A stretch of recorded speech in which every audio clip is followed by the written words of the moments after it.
Hey gorgeous, welcome to another edition of Tall Poppy video. I haven't been vlogging very much lately and today, I was going to write an article about nourishing yourself with life and the things that I'm always so passionate about talking to other women about. And I came out here this morning to collect some tomatoes off the plants, and I realise there's so many parallels. As people, we don't question the thought that a plant needs certain things to be able to grow and to bear fruit and to blossom and to grow taller. Things like we know, plants need water and they need sunlight, and ideally they need food or fertiliser of some description. And yet what we take for granted with plants, we don't really see the parallels with our lives, and there's so many parallels. And given that we're talking tall poppy, let's reflect on them. I mean, in our lives there are absolute essentials like water and sunlight and fertiliser for us. So there's things like, we do need to have somewhere to live out of the elements, whether it be a house or a tent or a canopy or something. And we do need food and we do need water. And so they're the types of things that we treat as non-essentials for ourselves. But just like, I won't take credit for these beautiful veggie plants. This is my husband's. I could actually kill anything in this vegetable garden just by really spending too much time with it. But Shane, he chooses the right type of plant, and he puts it in the right type of soil and feeds it the right type of fertiliser and waters it every afternoon. They stay out in the sun. He'll laugh if I say this to you, but he does talk to his plants and he loves them, and he moves them if they need to be moved, and he trims off the dead leaves if they need to be trimmed, and he takes notice of them if they start to look a bit withered and dead or sort of diseased or whatever.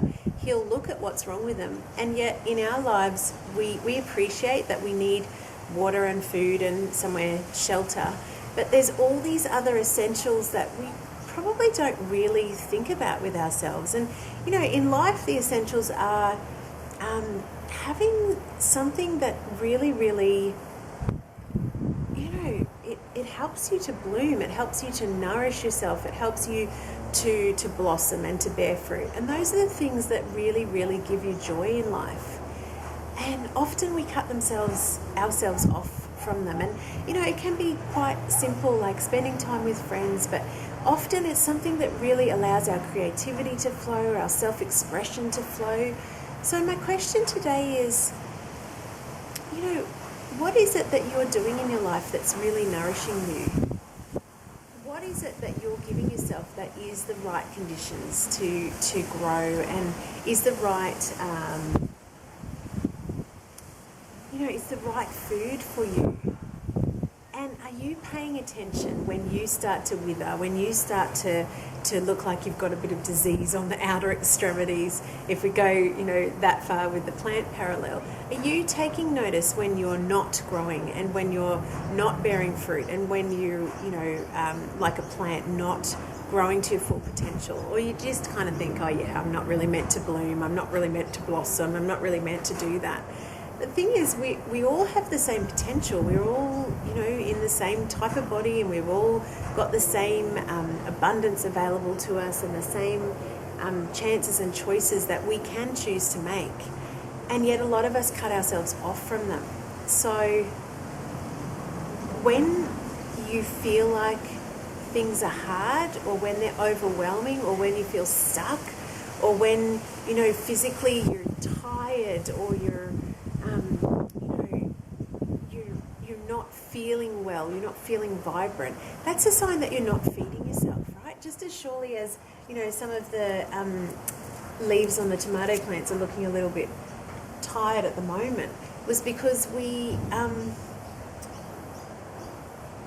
the conditions haven't been right for the tomato plants. We've had a lot of stormy weather and a lot of kind of really hot wind and everything. And yet we take the plants away from it, but we don't do the same thing for us. So, someone once said to me, it's not arrogant to bloom. It's not arrogant to be the best form of you and the most graceful and flowing and beautiful form of you. So nourish yourself and give yourself the opportunity to grow and give yourself the opportunity to bloom, and pay attention when you're not, because it's not okay to be withered and dying and, you know, feeling like you're a bit diseased. It's not okay to settle for second best. It's not okay to just believe that things aren't available to you, because you have the same potential and you need to feed yourself. So tell me in the comments below, what's one of the things that nourishes you? I mean, for me, my biggest nourishment is spending time with my girls and my husband. But another thing that I really love to do that is really, really essential for me is to create. So for me, creativity comes in the form of writing and in the form of cooking.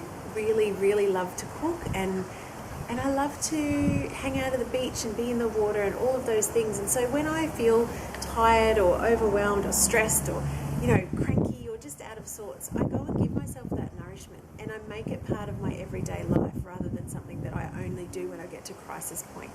So I challenge you, share with me what nourishes you and how you can flip the switch between feeling a bit and bedraggled and actually giving yourself water and sunlight and fertilizer and nourishment. So thanks for visiting my garden, and I'll see you next time. And please bloom into your full potential, bloom into your delicious life, because you, like me, deserve it.